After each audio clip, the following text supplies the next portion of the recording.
Hi అండి. ఎలా ఉన్నారందరూ?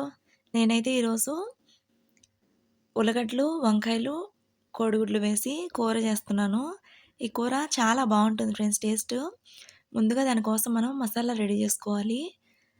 కొన్ని టమోటా ముక్కలు, కొన్ని ఎర్రగడ్డ ముక్కలు, కొన్ని పచ్చి కొబ్బరి ముక్కలు, అల్లం ముక్క, తెల్లబాయలు, కొన్ని గసగసాలు వేసి మనం మిక్సీ పట్టేసుకొని మసాలా అయితే పక్కన పెట్టేసుకోవాలండి. ఆ తర్వాత గుడ్లు ఉడకబెట్టి పక్కన పెట్టేసుకోవాలి ఫ్రై చేసి.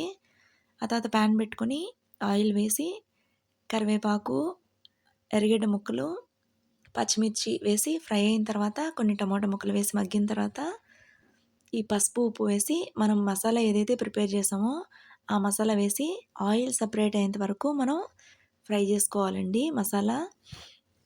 ఫ్రై అయిన తర్వాత మనం పీల్ చేసి పక్కన పెట్టుకున్నాం కదా ఉల్లిగడ్డ ముక్కలు, అవి వేసేసి ఇంకా ఆ వంకాయ ముక్కలు కూడా వేసేసి మసాలా అంతటికి పట్టేలా బాగా మిక్స్ చేసుకోవాలి.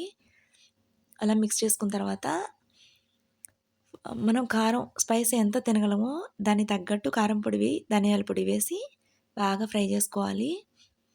ఆ తర్వాత చిన్న నిమ్మకాయ సైజంత చింతపండు మనం నానబెట్టి పెట్టుకోండాలండి.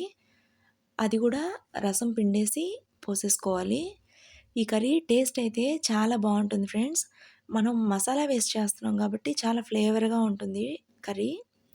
రైస్‌లోకైనా, రాగి సంగటిలోకైనా చాలా బావుంటుంది. తప్పకుండా ట్రై చేయండి. ఈ కాంబినేషన్ అంటే కాంబినేషన్‌లో ఎవరికిష్టం కామెంట్ చేయండి. తప్పకుండా వీడియో నచ్చితే లైక్ చేయండి. మన ఛానల్‌ని ఎవరైనా ఫస్ట్ టైమ్ చూసినట్లయితే ప్లీజ్ సపోర్ట్ ఫ్రెండ్స్. మీరిచ్చే లైక్ నాకెంత ఎంకరేజ్‌మెంట్ అండి. ఎగ్స్ ఫ్రై చేసి పెట్టుకున్నాం గదా! అవి గూడా వేసేసుకోవాలండి. చాలా బావుంటుంది. థాంక్స్ ఫర్ వాచింగ్ అండి. మళ్ళీ కలుద్దాం. Bye bye.